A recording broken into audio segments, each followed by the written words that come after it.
안녕하세요, 변헌투입니다. 지금 차트를 보면서 어느 회사인지를 모르고 봤을 때는 위기에 처한 회사라는 생각이 드시나요? 전혀 그렇지 않습니다. 21년도에서 23년도까지 이렇게 조금 급성장을 한 다음에, 그리고 난 다음에는 자연스럽게 지금 성장이 조금 이렇게 옆으로 둔화를 하는 구간이지 회사의 제품 판매량이 하락하는 구간이 아닙니다. 제가 따로 말씀을 안 드려도 이 회사가 테슬라의 판매 대수와 생산 대수를 나타내는 차트라는 건 알고 계실 것 같고요. 근데 테슬라의 주가는 왜 이렇게 많이 떨어지는지를 한번 이유를 알아보면, 문제는 결국 밸류에이션입니다. 이제 나스닥에서도 최상의 퍼포먼스를 내고 있는 빅테크들의 연간 성장률이 한 20% 정도가 됩니다. 그래 성장을 굉장히 오랫동안 해왔죠. 그 대단한 회사들의 12개월을 먼저 선행한 가이던스 퍼가 40 정도를 왔다 갔다 하고 있는데, 테슬라는 평소에 50%를 성장한다라고 가정을 하고, 퍼가 여기서 보면은 막 이렇게 70에서 80을 왔다 갔다 하는 구간이 제법 있었죠. 나스닥의 주요 픽테크들보다 월등한 성장률을 간다고 했을 때만 이런 높은 퍼가 유지가 되지, 성장률이 만약에 떨어지게 되면 자연스럽게 주가는 퍼에 맞춰서 내려오게 됩니다. 그래서 한때 여러 가지 이슈가 겹쳤었던 그 일론의 매도도 있고 했었던 12년 12월 그때 정도는 퍼가 20에서 30 정도를 왔다 갔다 했었고요. 그때는 테슬라의 성장성에 비하면 굉장히 기회였죠. 대단히 특별한 뉴스 없이도 그때 당시에 슈퍼차저를 여러 군데서 쓴다고 주가가 오르기 시작했는데, 사실 그건 작은 모멘텀일 뿐이고 결국 높은 성장성 대비 주가가 저평가 받으면은 주가는 자연스럽게 올라가게 됩니다. 지금은 다시 테슬라가 주가가 이렇게 내려와가지고 지금 퍼가 40에서 50 정도 이렇게 좀 왔다 갔다 하고 있습니다. 그러면은 다른 빅테크들하고 비슷한 밸류에이션을 가지게 되겠죠. 여기서 테슬라가 더 이상 성장성이 더 훼손되지만 않는 다음에야 제 생각에는 이제는 맞을 매를 다 맞았습니다. 그래서 이제 실적을 기반으로 하는 롱숏 플레이하는 헤지펀드들이 있겠죠. 기존에는 롱숏 플레이하는 헤지펀드들은 테슬라를 좋아하지도 않고 미워하지도 않고 그들이 오로지 돈을 벌 수 있는 상태냐 없는 상태냐만 이제 보게 되는데, 그 전까지는 테슬라의 퍼를 보면 이거 퍼가 성장률이 그렇게 높지도 않은 것 같은데 높아도 되냐라는 거에 대해서 의심을 가질 거고, 그럼 당연히 거기에 대해서는 큰 숏 포지션을 취하고 있겠죠. 그래서 보면 항상 테슬라가 숏에 많이 노출이 된 이유는 성장성이 조금만 훼손되면 이렇게 숏을 때리기가 아주 좋은 위치에 있었기 때문에 그렇게 숏 포지션이 많았던 겁니다. 그래서 아니나 다를까 이제 금리가 높아지고 이런 경기가 불황되는 구간이 오고 고가의 내구재는 팔리지 않는 타이밍이 오니 신나게 숏을 때리게 되는 거죠. 이제는 테슬라가 다른 빅테크 정도만 성장하면 지금 정도의 퍼를 계속 유지를 할 수가 있습니다. 근데 퍼가 성장을 더 하게 되면 다시 퍼는 이제 예전으로 복귀를 하게 되겠죠. 지금 보시는 차트는 테슬라가 에버리지 세일즈 프라이스가 파란색이고 평균 판매 가격이죠. 그리고 테슬라를 얼마에 만들 수 있느냐에 대한 대당 원가입니다. 그런데 지금 그림을 보시면 이렇게 판매 가격이 결국은 원가가 먼저 내려가게 되고 원가를 선행해서 이렇게 가격을 움직이게 됩니다. 보시면은 예를 들면 계속 팔리지가 않아서 만약에 그 판매 가격을 내렸다라고 하면 이렇게 올라가는 구간이나 이런 거 없이 그냥 쭉 이렇게 이제 가격이 내려가겠죠. 근데 보면 정확하게 원가 구간에 따라서 가격을 변동을 시킵니다. 결국은 차량 한 대당 마진을 지나치게 가지지 않고 원가를 내리면 가격도 같이 내리겠다라는 정책을 쓰고 있는데, 그렇다면은 지금 생산 원가를 급격하게 다운시킬 수 있지 않은 나머지 전기차 업체는 다 한마디로 죽으라는 얘기죠. 이것이 바로 1등 업체만이 할 수 있는 대단한 능력입니다. 제가 X에서 봤는지 페이스북에서 봤는지 모르겠는데 어느 분은 또 이걸 권능이라고 표현을 하시더라고요. 좋은 표현이라고 생각을 합니다. 그리고 치킨 게임이 끝날 때까지 이걸 계속 할 수도 있고요. 이 치킨 게임 끝에는 결국은 독과점만 남습니다. 그런 사례는 산업 전반에서 계속해서 있어 왔었던 일이고요. 보시면 위에서 봤던 테슬라의 차트와 비슷하게 보이실 겁니다. 지금 요거는 메모리 업계의 판매 가격하고 코스트를 나타낸 건데 2009년부터 16년도까지의 상황입니다. 마찬가지로 이렇게 판매 가격을 원가 따라서 계속 낮춰왔고요. 아시다시피 메모리 분야야말로 치킨 게임을 매번 했던 산업 분야죠. 그리고 메모리 분야의 치킨 게임의 끝은 어떻게 됐습니까? 결국 삼성전자, 하이닉스, 그리고 마이크론 정도가 살아남고 모조리 다 없어졌습니다. 제 생각에는 테슬라가 이렇게 판을 끌고 가는 한 나머지 하위권 전기차 업체는 아예 꽃도 피기 전에 싹 다 망하는 상황이 올 수도 있습니다. 그래서 저는 사실 2030년대 2천만 대의 그 테슬라가 생산 대수를 가져간다는 게 이게 그냥 허황된 공상 소설 같지는 않은 게, 만약에 자율주행 자동차가 나오게 된다면 수년 내로 로보택시죠. 테슬라에서 얘기하는. 그 로보택시는 전기차 기반의 베이스가 아니면은 그렇게 작동을 할 수가 없습니다. 그러면 사람들은 당연히 자율주행이 되는 전기차를 살 수밖에 없고요.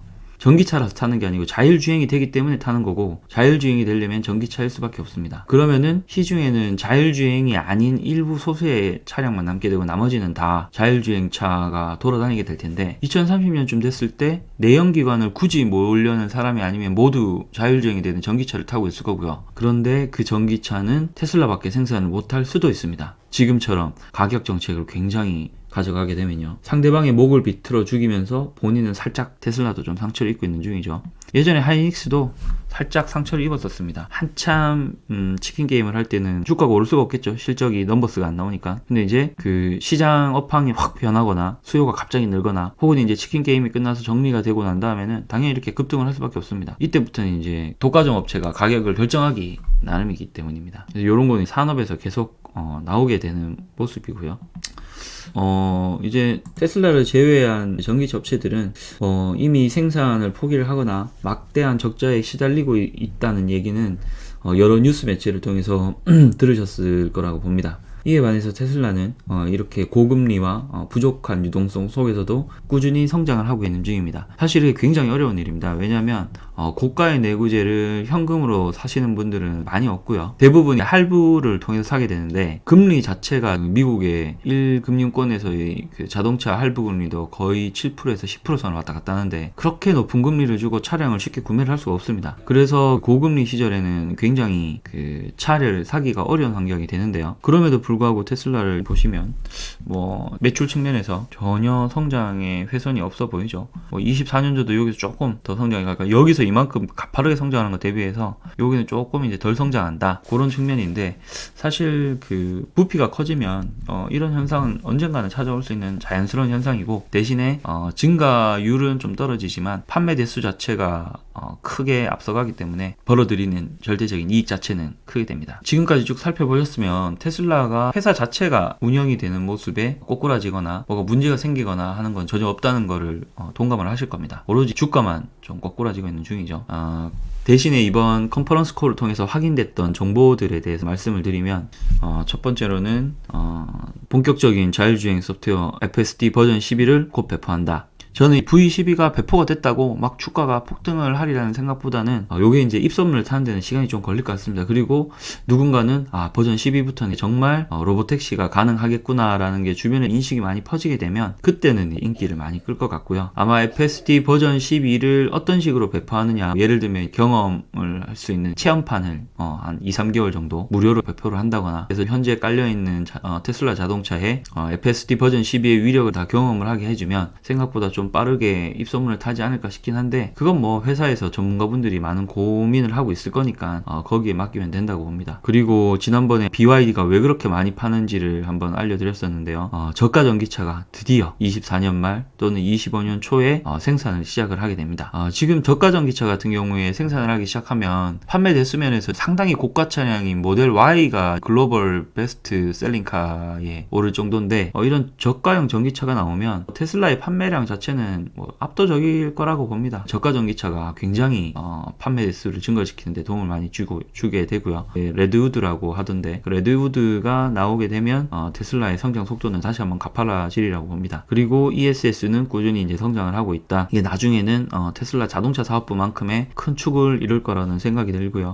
그리고 4680 배터리는 지난번 글에서도 한번 남겼었는데, 4680 배터리는 배터리 업계의 게임 체인저입니다. 4680 배터리가 나오고 만약에 건식 공정이 완성이 돼서 이 건식 공정 자체의 그 타임 딜레이를 굉장히 줄이고 난 다음에 4680 배터리를 본격적으로 생산을 하고 나면 나머지 배터리들이 거의 경쟁력이 없다는 판단이 듭니다. 그래서 이것도 사실 테슬라가 주요 매출은 자동차지만 이런 배터리 기술을 가졌다는 것 자체가 굉장한 회사라고 밖에 할 수 없습니다. 그래서 이게 정상화되면 아마 한국에 있거나 중국에 있는 많은 그 배터리 업체들도 곤란을 겪지 않을까라는 생각이 들고, 그래서 제가 알기로는 나머지 배터리 업체도 따라가기 위해서 열심히 연구 개발을 하고 있는 걸로 알고 있습니다. 그리고 그 일론이 자동차보다도 훨씬 판매의 가능성을 높게 봤던 옵티머스가 25년 생산 가능성은 있다라고 얘기를 했습니다. 사실 얼마 전에 옵티머스가 발전하는 속도를 보면 25년에는 당연히 나올 수 있을 것 같습니다. 엄청난 속도로 발전을 하고 있기 때문에, 대신에 25년도에 반드시 한다는 얘기는 아니고 불확실성이 높다라고 표현을 했고요. 저희가 일론의 그 타임라인을 보면 보통 25년도에 생산한다 하고 하면 한 26년, 7년 뭐 이 정도 생각하면 되겠죠. 그때 나오더라도 옵티머스는 일단 나와서 세상에 깔리기 시작하면 엄청난 혁명입니다. 그리고 사이버 트럭은 지금 점차 생산 지옥에서 벗어나고 있다고 얘기를 하고, 나중에는 이제 연간 25만 대 정도 판매가 가능할 것 같다, 이런 이야기가 있었습니다. 그래서 이런 이야기 하나하나 자체가 만약에 다른 회사의 컨퍼런스 콜에서 이런 얘기가 하나만 나오더라도 이건 그 회사의 굉장한 성장 팩터들입니다. 하나하나가 엄청난 기술을 가지고 있어야 가능한 얘기들이기 때문에, 그런데 컨퍼런스 콜에서 이런 성장 팩터들에 대해서 6가지나 얘기를 했죠. 24년도에 다 나오는 얘기는 아니고 24년에 걸쳐서 26년 이때까지 쭉 나오는 얘기지만, 결국 앞으로도 테슬라는 성장할 수 있는 팩터가 많고, 연간 20%를 성장을 하면 지금 정도의 퍼에서 돈을 버는 수준에 따라서, 넘버스에 따라서 완만하게 성장을 하겠지만, 만약에 이런 성장 팩터들이 하나가 나올 때마다 연간 성장률이 20%가 아니고 다시 50%로 가는 상황이 생기겠죠. 그럼 다시 퍼는 40이 아니라 70, 80을 가게 되고, 그러면은 넘버스 곱하기 퍼 증가율까지 해서 1년에 4배가 오른다든지 5배가 오른다든지 일들이 계속 생길 것 같습니다. 그래서 2008년부터 2020년까지 거의 100배가 오른 애플이 요런 기조를 기반으로 100배나 오르게 된 겁니다. 그래서 이제 높은 퍼를 적용을 받고, 그리고 성장 팩터들이 따라주기 때문에 애플이 100배나 올랐던 케이스 가 되고요. 테슬라도 20년을 보면 100배 정도는 오를 회사가 아닌가 하는 생각이 듭니다. 왜냐면 애플보다도 더 인간의 삶을 많이 바꿀 것 같거든요. 그래서 이렇게 지금 회사가 주춤하고 있을 때가 매수의 적기라는 판단이 들고요. 이건 얼마 전에서 파이낸셜 타임즈에서 나왔다는 글로벌 리퀴디티 인덱스, 결국 유동성이 지금 어떤 국면이냐인데, 롱텀 사이클로 봤을 때 유동성이 오르락내리락 하는 이유 자체는 경기 사이클이랑 비슷합니다. 그 투자가 이루어지고 생산이 되고 사람들이 소비를 하고 어느 정도 소비가 심각해져서 인플레이션이 일어나면은 정부가 금리를 올려 차단을 하고, 그 다음에는 다시 경기 불황이 오고, 그럼 다시 금리를 내리고, 그런 상황에서 유동성이 왔다 갔다 경기 사이클에 맞게 이렇게 그 사이클을 살 수밖에 없고요. 그 사이클을 기반으로 했을 때 미년 말 결국 그 QT 양적 긴축을 시작을 하고, 그리고 그 금리를 최고조로 올렸을 그 시점부터가 그 최고조로 유동성이 없었을 때였고요. 23년부터는 이렇게 유동성이 다시 턴을 했었습니다. 그 당시에는 이제 진짜 위기가 올 것 같으니까 뱅킹 프로그램도 가동해서 소형 은행들도 다시 살려줬고요. 이제 그런 유동성이 좀 풀리다 보니 23년도에 올라왔고, 24년도도 보면은 이렇게 다시 유동성이 증가를 하는 것 같죠. 그래서 사이클을 보면은 26년에서 7년까지는 유동성이 이제 풀리는 때가 될 것 같다. 저희가 연준이 금리를 내려주리라는 생각을 좀 하고 있으니 요런 사이클에 들어오는 것 같다. 만약에 요렇게 유동성이 다시 증가가 되면서 인플레이션이 다시 일어나지가 않으면 사실 이번 사이클에서는 경기 침체 없이 살짝 경기 불황을 가지고 넘어가는 국면이 되지 않을까라는 생각을 하고 있고요. 그렇게 되면 참 다행이죠. 결국은 그 연준이 그만큼 잘 운전을 했다 판단이 듭니다. 그래서 요렇게 유동성이 풀리고 금리 인하가 시작이 된다면 고가 내구재는 가장 큰 수혜를 받게 될 거고요. 고가 내구재가 수혜를 받는 국면에서 테슬라의 성장 팩터들이 같이 물린다면 상당한 수준의 상승이 나오리라고 예상이 됩니다. 지금까지 평안투였고요. 지금까지 말씀드린 내용들이 도움이 되셨다면 구독과 좋아요 부탁드리겠습니다. 감사합니다.